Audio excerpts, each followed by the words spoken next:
20वां अध्याय। श्री सुखदेव जी कहते हैं, भगवान का चरण कमल सत्यलोक में पहुंच गया। उसके नख चंद्र की छटा से, उसके नाखून की छटा से सत्यलोक की आभा फीकी पड़ गई। स्वयं ब्रह्मा भी उनके प्रकाश में डूब से गए। उन्होंने मारीची आदि ऋषियों, सनंदन आदि नैष्ठिक ब्रह्मचारियों एवं बड़े बड़े योगियों के साथ भगवान के चरण कमल की अगवानी की। अगवानी करने के बाद उन्होंने स्वयं विश्वरूप भगवान के ऊपर उठे हुए चरण का अर्घ्यपाद्य से पूजन किया, प्रक्षालन किया। पूजा करके बड़े प्रेम और भक्ति से उन्होंने भगवान की स्तुति की। परीक्षित, ब्रह्मा के कमंडल का वही जल विश्व रूप भगवान के पांव पखारने से पवित्र होने के कारण गंगा जी के रूप में परिणित हो गया, जो आकाश मार्ग से पृथ्वी पर गिरकर तीनों लोगों को पवित्र करती है। दैत्यों ने देखा कि वामन जी ने 3 पग पृथ्वी मांगने के बहाने सारी पृथ्वी ही छीन ली। तब वे सोचने लगे कि हमारे स्वामी बलि इस समय यज्ञ में दीक्षित हैं, वे तो उन्हें कुछ कहेंगे नहीं। इसलिए बहुत चिढ़कर वे आपस में कहने लगे कि ब्रह्मचारी का वेश बनाकर पहले तो याचना की और पीछे हमारा सर्वस्व हरण कर लिया। यूं तो हमारे स्वामी सदा ही सत्यनिष्ठ हैं, परंतु यज्ञ में दीक्षित होने पर भी इस बात का विशेष ध्यान रखते हैं। वे ब्राह्मणों के बड़े भक्त हैं तथा उनके हृदय में दया भी बहुत है, इसलिए वे कभी झूठ नहीं बोल सकते। ऐसी अवस्था में हम लोगों का यही धर्म है कि इस शत्रु को मार डालें। इससे हमारे स्वामी बलि की सेवा भी हो जाएगी। ऐसा सोचकर राजा बलि के सेवक असुरों ने अपने अपने हथियार उठा लिए। परीक्षित, राजा बलि की इच्छा न होने पर भी वे सब बड़े क्रोध से वामन भगवान को मारने के लिए टूट पड़े। परीक्षित, जब विष्णु भगवान के पार्षदों ने देखा कि दैत्यों के सेनापति आक्रमण करने के लिए दौड़े आ रहे हैं, तब उन्होंने हंसकर अपने अपने अस्त्र शस्त्र उठा लिए और उन्हें रोक दिया। ये सभी भगवान के पार्षद 10-10 हजार हाथियों का बल रखते हैं। वे असुरों की सेना का संहार करने लगे। जब राजा बलि ने देखा कि भगवान के पार्षद मेरे सैनिकों को मार रहे हैं और वे भी क्रोध से भरकर उनसे लड़ने के लिए तैयार हो रहे हैं, तो उन्होंने विप्रचिति, राहु, नेमि आदि दैत्यों को संबोधित करके कहा, भाइयों, मेरी बात सुनो, लड़ो मत, वापस लौट जाओ। यह समय हमारे कार्य के अनुकूल नहीं है। दैत्यों, जो काल समस्त प्राणियों को सुख और दुख देने की सामर्थ्य रखता है, उसे यदि कोई पुरुष चाहे कि मैं अपने प्रयत्नों से दबा दूं, तो यह उसकी शक्ति से बाहर है। जो पहले हमारी उन्नति और देवताओं की अवनति के कारण हुए थे, वही काल भगवान, ये काल चक्र अब उनकी उन्नति और हमारी अवनति के कारण हो रहे हैं। श्री सुखदेव जी कहते हैं, परीक्षित, अपने स्वामी बलि की बात सुनकर भगवान के पार्षदों से हारे हुए दानव और दैत्य सेनापति रसातल में चले गए। उनके जाने के बाद भगवान के हृदय की बात जानकर पक्षीराज गरुड़ ने वरुण के पाशों से बलि को बांध दिया। उस दिन उनके अश्वमेध यज्ञ में सोमपान होने वाला था। जब सर्वशक्तिमान भगवान विष्णु ने बलि को इस प्रकार बंधवा दिया, तब पृथ्वी, आकाश और समस्त दिशाओं में लोग हाय हाय करने लगे। यद्यपि बलि वरुण के पाशों से बंधे हुए थे, उनकी संपत्ति भी उनके हाथों से निकल गई थी, फिर भी उनकी बुद्धि निश्चयात्मक थी और सब लोग उनके उदार यश का गान कर रहे थे। परीक्षित, उस समय भगवान ने बलि से कहा, असुर, तुमने मुझे पृथ्वी के 3 पग दिए थे। 2 पग में तो मैंने सारी त्रिलोकी नाप ली, अब तीसरा पग पूरा करो। तुमने जो प्रतिज्ञा की थी उसे पूरा न कर सकने के कारण अब तुम्हें नरक में रहना पड़ेगा। अब जाओ, तुम नरक में प्रवेश करो। जो याचक को देने की प्रतिज्ञा करके मुकर जाता है और इस प्रकार उसे धोखा देता है, उसके सारे मनोरथ व्यर्थ होते हैं। स्वर्ग की बात तो दूर, उसे नरक में गिरना पड़ता है। तुम्हें इस बात का बड़ा घमंड था कि मैं बहुत धनी हूँ। तुमने जो मुझसे मांगोगे मैं तुम्हें दूंगा, ऐसी प्रतिज्ञा करके फिर धोखा दे दिया। अब तुम कुछ वर्षों तक इस झूठ का फल नरक भोगो। 22वां अध्याय, बलि के द्वारा भगवान की स्तुति और भगवान का उस पर प्रसन्न होना। श्री सुखदेव जी कहते हैं, परीक्षित, इस प्रकार भगवान ने असुर राज बलि का बड़ा तिरस्कार किया, अपमान किया और उन्हें धैर्य से विचलित करना चाहा, परंतु वे तनिक भी विचलित न हुए। बड़े धैर्य से बोले, देवताओं के आराध्य देव, आपकी कीर्ति बड़ी पवित्र है। क्या आप मेरी बात को असत्य समझते हैं? ऐसा नहीं है। मैं उससे सत्य कर दिखाता हूँ। आप धोखे में नहीं पड़ेंगे। आप कृपा करके अपना तीसरा पग मेरे सिर पर रख दीजिए। मुझे नरक में जाने का अथवा राज्य खोने का कोई भय नहीं है, या मैं पाश में बंधने से अपार दुख सहने पड़ेंगे, उसका भी मुझे डर नहीं है। आप मुझे घोर दंड दें, यह भी मेरे भय का कारण नहीं है। मैं डरता हूँ तो केवल अपनी अपकीर्ति से। आप छिपे रूप से अवश्य ही हम असुरों को श्रेष्ठ शिक्षा दिया करते हैं, अतः आप हमारे परम गुरु हैं। जब हम लोग धन, कुलीनता, बल आदि के मद से अंधे हो जाते हैं, तब आप उन वस्तुओं को हमसे छीनकर हमें ज्ञान देते हैं, हमें नेत्र देते हैं। आपसे हम लोगों का जो उपकार होता है उसे मैं क्या बताऊं। अनन्य भाव से योग करने वाले योगी गण जो सिद्धि प्राप्त करते हैं, वही सिद्धि बहुत से असुरों को आपके साथ दृढ़ वैर भाव करने से प्राप्त हो गई है। जिनकी ऐसी महिमा है, ऐसी अनंत लीलाएं हैं, वही आप मुझे दंड दे रहे हैं और वरुण पाश से बांध रहे हैं। इसकी न तो मुझे कोई लज्जा है और न किसी प्रकार की व्यथा है, कोई दुख नहीं है प्रभु। मेरे पितामह प्रहलाद जी की कीर्ति सारे जगत में प्रसिद्ध है। वे आपके भक्तों में श्रेष्ठ माने गए हैं। राजा बलि इस प्रकार कह ही रहे थे कि उदय होते हुए चंद्रमा के समान भगवान के प्रेम पात्र प्रहलाद जी वहां आ पहुंचे। राजा बलि ने देखा कि मेरे पितामह बड़े श्री संपन्न हैं। बलि इस समय वरुण पाश में बंधे हुए थे, इसलिए प्रहलाद जी के आने पर पहले जैसे उनकी पूजा किया करते थे उस प्रकार नहीं कर सके। उनके नेत्र आंसुओं से चंचल हो उठे। लज्जा के मारे मुंह नीचा हो गया। उन्होंने केवल सिर झुकाकर उन्हें नमस्कार किया। प्रहलाद जी ने देखा कि भक्त वत्सल भगवान वहीं विराजमान हैं। प्रेम के उद्रेक से प्रहलाद जी का शरीर पुलकित हो गया। उनकी आंखों से भी आंसू छलक आए। वे आनंद पूर्ण हृदय से सिर झुकाए हुए अपने स्वामी के पास गए और पृथ्वी पर सिर रखकर उन्हें साष्टांग प्रणाम किया। प्रहलाद जी ने कहा, प्रभु, आपने ही बलि को यह ऐश्वर्यपूर्ण इंद्रपद दिया था, अब आज आपने ही उसे छीन लिया। आपका देना जैसा सुंदर है, वैसा ही लेना भी सुंदर है। मैं समझता हूँ कि आपने इस पर बड़ी भारी कृपा की है, जो आत्मा को मोहित करने वाली राज्य लक्ष्मी से इसे अलग कर दिया। प्रभु, लक्ष्मी के मद से तो विद्वान पुरुष भी मोहित हो जाते हैं। श्री सुखदेव जी कहते हैं, परीक्षित, प्रहलाद जी अंजलि बांध कर खड़े थे। उनके सामने ही भगवान ब्रह्मा जी ने वामन भगवान से कुछ कहना चाहा, परंतु इतने में ही राजा बलि की परम साध्वी पत्नी विंध्यावली ने अपने पति को बंधा हुआ देखकर भयभीत हो भगवान के चरणों में प्रणाम किया और हाथ जोड़े सिर नीचा करके वह भगवान से बोली, प्रभु, आपने अपनी क्रीड़ा के लिए ही इस संपूर्ण जगत की रचना की है।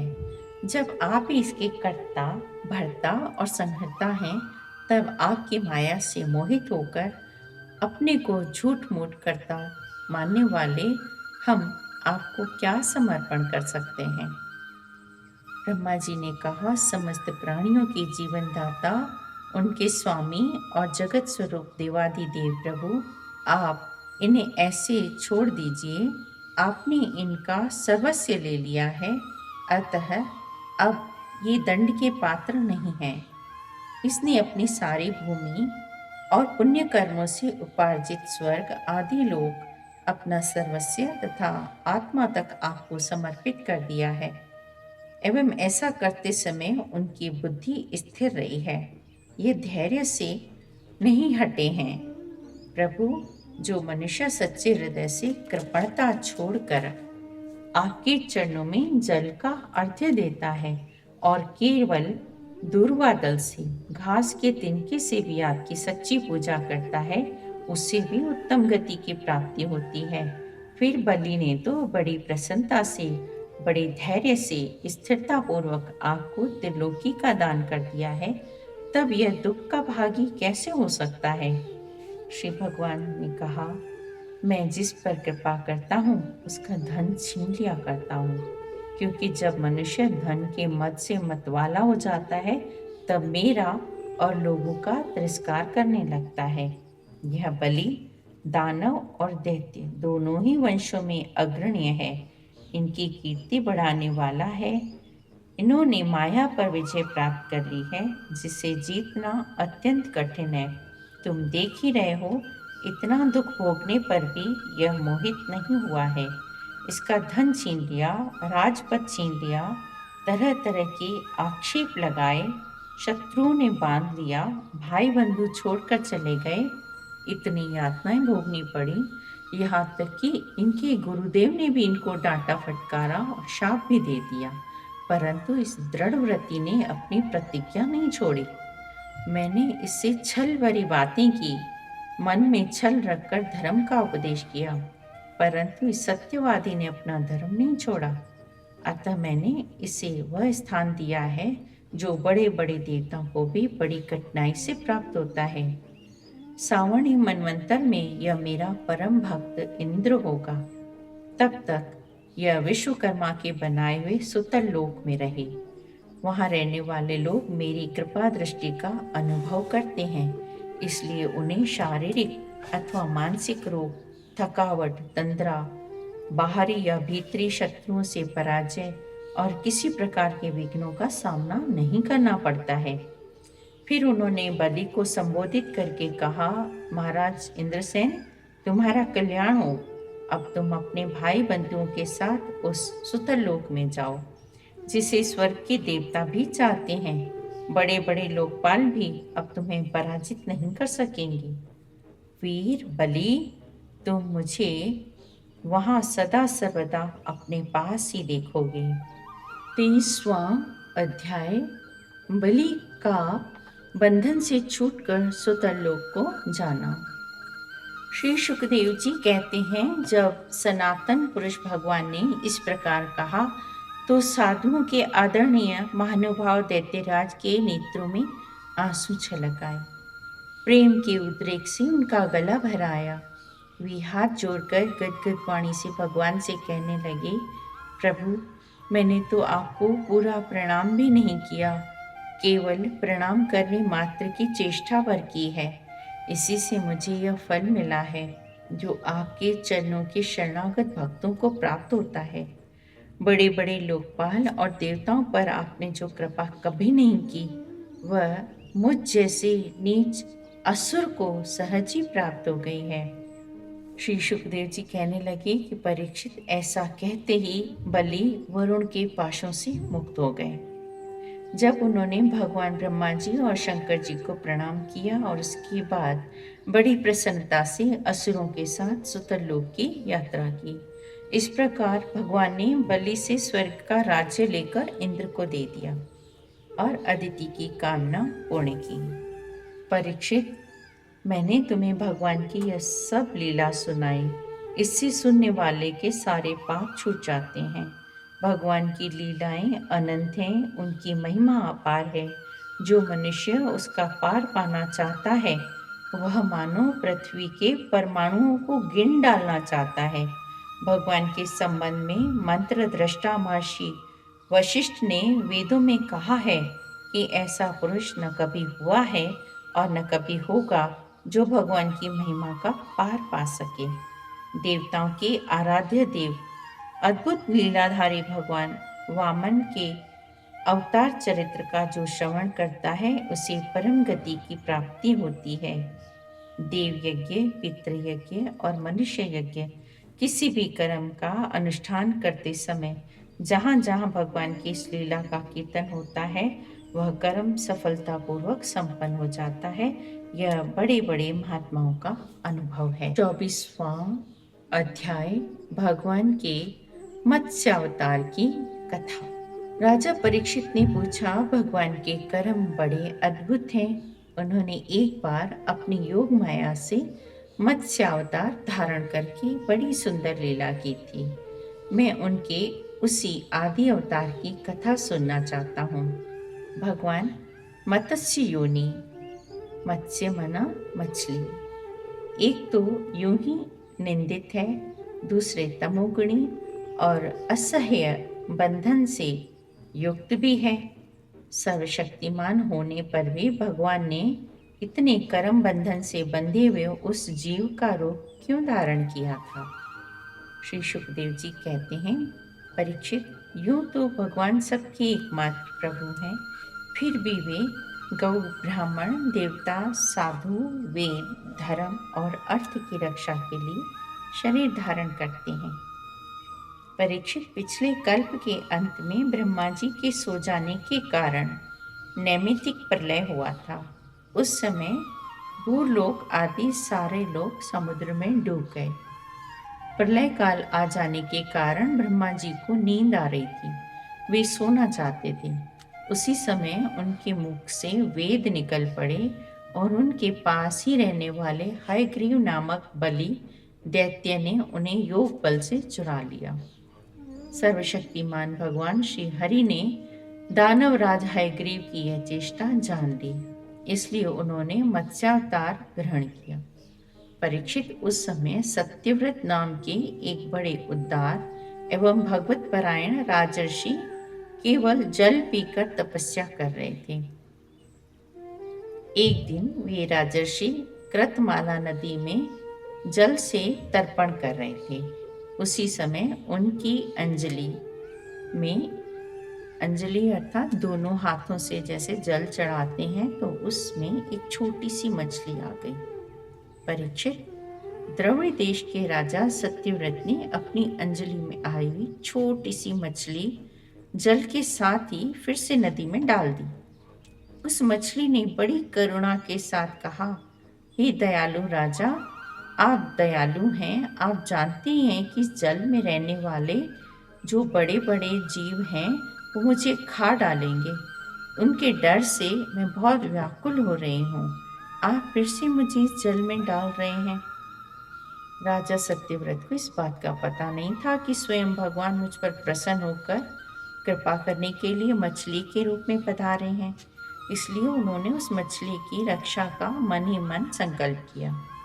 राजा सत्यव्रत ने उस मछली की अत्यंत दीनता से भरी बात सुनकर बड़ी दया से उसे अपने पात्र के जल में रख लिया और अपने आश्रम पर ले आए। आश्रम पर लाने के बाद एक रात में ही वह मछली उस कमंडल में इतनी बढ़ गई कि उसमें उसके लिए स्थान ही न रहा। उस समय मछली ने राजा से कहा, अब तो इस कमंडल में मैं कष्टपूर्वक भी नहीं रह सकती। मेरे लिए कोई बड़ा सा स्थान दें जहाँ मैं अच्छे से रह सकूं। राजा सत्यव्रत ने मछली को कमंडल से निकालकर एक बहुत बड़े पानी के मटके में रख दिया, परंतु वहां डालने पर वह मछली 2 ही घड़ी में 3 हाथ बढ़ गई। फिर उसने राजा सत्यव्रत से कहा, राजन, अब ये मटका भी मेरे लिए पर्याप्त नहीं है, मैं इसमें नहीं रह सकती। मैं तुम्हारी शरण हूँ, मेरे लिए कोई सही स्थान दो। परीक्षित, सत्यव्रत ने वहां से उस मछली को उठाकर एक सरोवर में डाल दिया, एक तालाब में डाल दिया, परंतु थोड़ी देर में वह इतनी बढ़ गई कि वहां जगह ही नहीं थी। सरोवर का पूरा पानी ढक गया और उन्होंने फिर से, मछली ने कहा, राजन, मैं जलचर प्राणी हूँ, इस सरोवर का जल मेरे लिए सुखपूर्वक रहने के लिए काफ़ी नहीं है। आप मेरी रक्षा कीजिए। मत्स्य भगवान के इस प्रकार कहने पर वे एक एक करके उन्हें कई अटूट जल वाले सरोवरों में ले गए, परंतु जितना बड़ा सरोवर होता उतने ही बड़े वे बन जाते। आखिर में उन्हें समुद्र में छोड़ दिया। समुद्र में डालते समय मत्स्य भगवान ने सत्यव्रत से कहा, वीर, समुद्र में बड़े बड़े बलि मगर आदि रहते हैं, वे मुझे खा जाएंगे, इसलिए आप मुझे समुद्र के जल में मत छोड़िए। मत्स्य भगवान की यह मधुर वाणी सुनकर राजा सत्यव्रत मोह मुग्ध हो गए। उन्होंने कहा, मत्स्य का रूप धारण करके मुझे मोहित करने वाले आप हैं कौन? आपने एक ही दिन में 400 कोस का विस्तार का सरोवर घेर लिया। आज तक ऐसी शक्ति रखने वाला जलचर जीव तो मैंने न कभी देखा है, न कभी सुना है। अवश्य आप साक्षात सर्वशक्तिमान, सर्व अंतर्यामी, अविनाशी श्री हरि हैं। जीवों पर अनुग्रह करने के लिए ही आपने जलचर का रूप धारण किया है। हे पुरुषोत्तम, मैं आपको नमस्कार करता हूँ। प्रभु, हम शरणागत भक्तों के लिए आप ही आत्मा और आश्रय हैं। तथापि मैं यह जानना चाहता हूँ कि आपने यह रूप किस उद्देश्य से ग्रहण किया है। आपने इस समय जो रूप धारण करके हमें दर्शन दिया है, यह बड़ा ही अद्भुत है।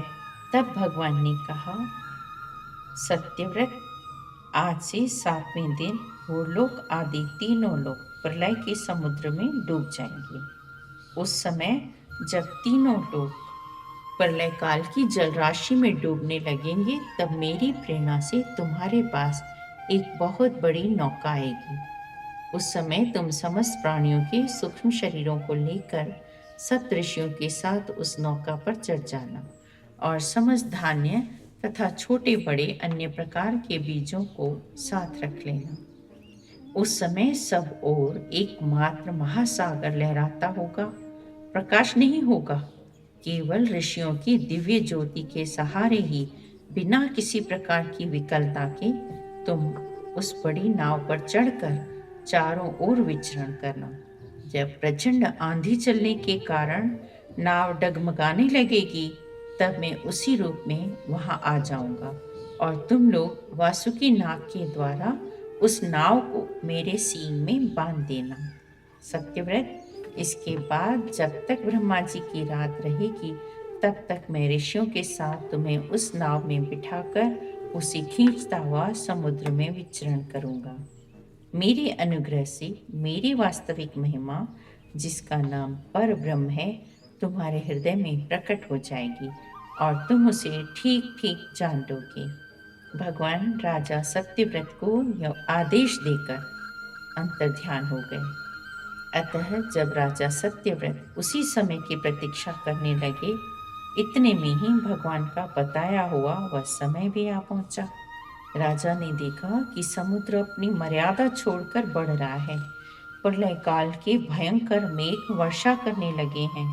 देखते ही देखते सारी पृथ्वी डूबने लगी। जब राजा ने भगवान की आज्ञा का स्मरण किया और देखा कि नाव भी आ रही है, तब वे धान्य तथा अन्य बीजों को लेकर सप्तऋषियों के साथ उस पर सवार हो गए। सप्तऋषियों ने बड़े प्रेम से राजा सत्यव्रत से कहा, राजन, तुम भगवान का ध्यान करो, वे ही हमें संकट से बचाएंगे और हमारा कल्याण करेंगे। उनकी आज्ञा से राजा ने भगवान का ध्यान किया।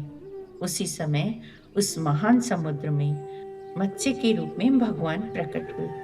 मत्स्य भगवान का शरीर सोने के समान दैदीप्यमान था और शरीर का विस्तार था 4 लाख कोस। उनके शरीर में एक बड़ा भारी सींग भी लगा था। भगवान ने पहले जैसे आज्ञा दी थी, उसके अनुसार वह नौका वासुकी नाग के द्वारा भगवान के सींग में बांध दी गई और राजा सत्यव्रत ने प्रसन्न होकर भगवान की स्तुति की। प्रभु, संसार के जीवों का आत्मज्ञान अनादि अविद्या से ढक गया है। इसी कारण वे संसार के अनेकानेक क्लेशों के भार से पीड़ित हो रहे हैं। आपके अनुग्रह से वे आपकी शरण में पहुंच जाते हैं, तब आपको प्राप्त कर लेते हैं। इसलिए हमें बंधन से छुड़ाकर वास्तविक मुक्ति देने वाले परम गुरु आप ही हैं। जैसे अग्नि में तपाने से सोने चांदी का मल दूर हो जाता है और उनका सच्चा स्वरूप निखर जाता है, वैसे ही हमारे परम गुरु सर्वशक्तिमान आप ही हैं। आप सूर्य के समान स्वयं प्रकाश और समस्त इंद्रियों के प्रेरक हैं। हम आत्म तत्व के जिज्ञासु आपको ही गुरु के रूप में वर्ण करते हैं। भगवान, आप अपनी वाणी के द्वारा मेरे हृदय की ग्रंथि को काट डालिए और अपने स्वरूप को प्रकाशित कीजिए। श्री सुखदेव जी कहते हैं, परीक्षित, जब राजा सत्यव्रत ने इस प्रकार प्रार्थना की, तब मत्स्य रूपधारी पुरुषोत्तम भगवान ने प्रलय के समुद्र में विहार करते हुए उन्हें आत्म तत्व का उपदेश किया। भगवान ने राजर्षि सत्यव्रत को अपने स्वरूप के संपूर्ण रहस्य का वर्णन करते हुए ज्ञान, भक्ति और कर्म योग से परिपूर्ण दिव्य पुराण का उपदेश किया, जिसको मत्स्य पुराण कहते हैं। सत्यव्रत ने ऋषियों के साथ नाव में बैठे हुए ही संदेह रहित होकर भगवान के द्वारा उपदिष्ट सनातन ब्रह्म स्वरूप आत्म तत्व का श्रवण किया।